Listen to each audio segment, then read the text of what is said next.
اللهم صل على محمد وآل محمد. Bismillahirrahmanirrahim.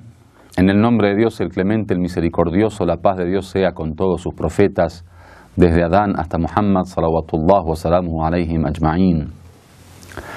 Comenzaremos en esta lección un nuevo tema, que si bien está relacionado con lo que venimos hablando de la justicia divina, es un tema independiente y que se toca justamente acá en el segundo principio de la creencia, que es la justicia divina, porque cuando hablamos de la predestinación, hablamos de la libertad del ser humano, de su voluntad libre, de su libre albedrío.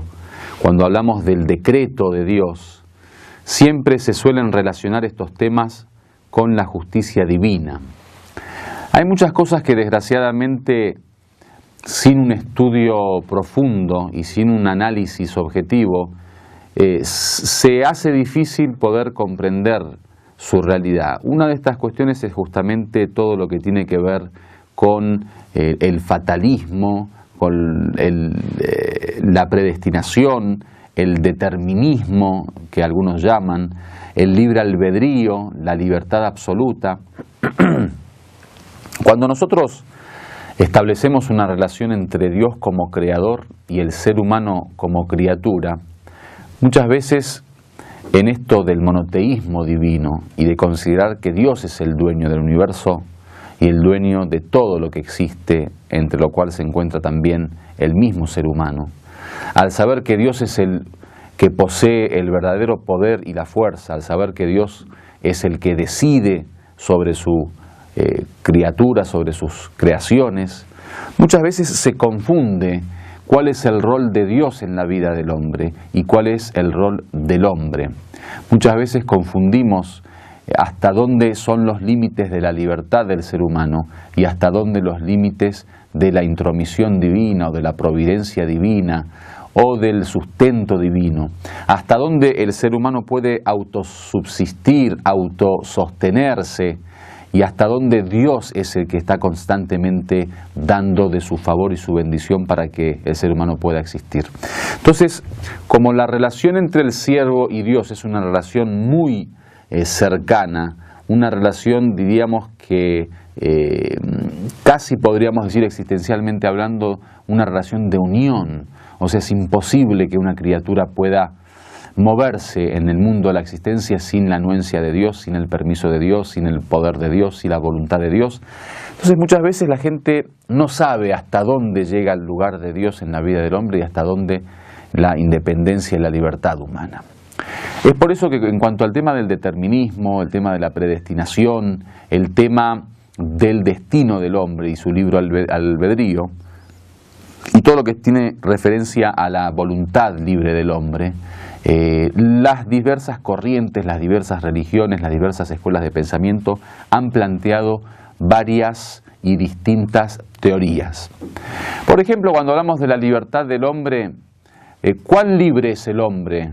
Si uno hace un interrogante normal acerca de su propia libertad como ser en este universo. ¿Cuán libre es el hombre cuando, por ejemplo, el mismo hombre no ha elegido su propia existencia, no ha elegido su naturaleza, no ha elegido su sexo, no ha elegido su idioma, su cultura, sus padres, su familia, no ha elegido su forma externa, no ha elegido su estructura psicológica? O sea, cuando hablamos de la libertad, ¿cuán libre es el hombre o qué tan amplio es el campo de libertad del ser humano cuando está casi, diríamos, obligado a vivir de determinada forma porque Dios así lo decidió, porque Dios ha decidido por él crearlo, porque Dios le ha impuesto vivir de determinada manera bajo ciertas condiciones? Por otro lado, tampoco hay que llegar al extremismo de decir que, bueno, si todo lo hace Dios y si todo lo decide Dios, entonces ¿cuál es nuestro rol? Entonces, ¿para qué Dios nos crea? ¿Para qué existimos? Si todo está en manos de Dios, entonces ¿para qué la voluntad? Si todo está en manos de Dios y todo Él lo decide y Él permite que ocurran los sucesos y las cuestiones de la vida del ser humano. Entonces nosotros, ¿cuál es la filosofía de nuestra existencia?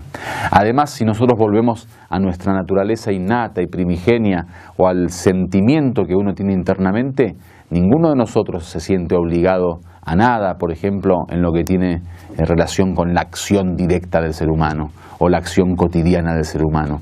No hubo hombre que en algún momento haya planteado el hecho de que yo me siento obligado a todo. Por el contrario, nosotros nos sentimos libres. El sentimiento que uno tiene internamente es un sentimiento de libertad absoluta, por lo menos en materia de acción.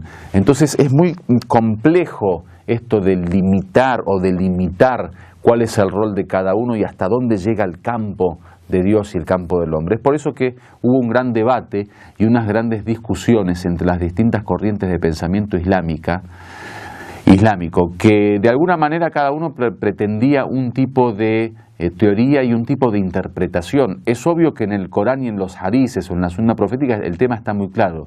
Lo difícil en realidad es la interpretación, o sea, de qué forma cada uno de estos grupos intenta darle un significado y una definición a estos conceptos. Entonces, en esta pequeña introducción vamos a hablar un poquito acerca de qué se trata este tema. Básicamente lo que queremos ver, y para poder delimitar un poco esta investigación, es el ser humano al fin y al cabo, ¿es libre o no es libre? ¿Acaso Dios le ha obligado, o sea, en esto de una especie de determinismo o fatalismo, de tal modo que todo lo que hace, toda su conducta, todo su comportamiento es en realidad una orden divina y es una ejecución de Dios? ¿Es algo que Dios administra? Entonces yo no tengo ningún tipo de responsabilidad. ¿O no? Dios no se intromete en mi vida de tal modo que toda mi conducta está bajo mi propia voluntad y mi libertad. ¿Acaso soy yo el que decide actuar y no actuar? ¿Actuar de determinado modo y no actuar de determinado modo? ¿Actuar cuando quiero y no actuar cuando no quiero? ¿Actuar con quien deseo y con quien deseo no actuar? O sea, ¿hasta dónde llega este límite de libertad? ¿Hasta dónde yo soy dueño de mi voluntad? ¿Hasta dónde yo soy dueño de mi devenir? ¿Hasta dónde yo soy dueño de mi desarrollo? ¿Cuánto es la asistencia divina en mi vida? ¿Hasta dónde Dios hace que yo pueda cumplir con ciertas condiciones, pueda desarrollarme en cierto campo? Sobre esto es el tema de nuestra investigación que queremos plantear en las próximas lecciones. Generalmente en las escuelas de pensamiento existen muchas visiones. Nosotros vamos a hablar específicamente de dos visiones que se dan en el Islam y que son famosas en las distintas escuelas dentro de este desarrollo histórico de la teología islámica, que es la escuela del Jabr o la predestinación, o digamos aquello que tiene que ver con el fatalismo, aquellos que creen que Dios obliga al hombre a actuar de determinada manera, y la otra escuela es el Tafwid, que es esto de que Dios delega en el hombre y bajo su libertad pone las condiciones necesarias como para que él pueda interactuar libremente sin ningún tipo de condición ni límite. Estas dos escuelas obviamente son las dos escuelas que nosotros no concordamos con ellas, ni apoyamos, ni aprobamos, ni argumentamos. Creemos que estas dos escuelas tienen un error en su interpretación y finalmente vamos a hablar de la tercera escuela, que es la escuela del Amr Beina Amrain, que es la escuela del equilibrio, la escuela del punto medio, de la cual hablaremos con más detalle en las próximas clases. Walhamdulillahi Rabbil Alamin.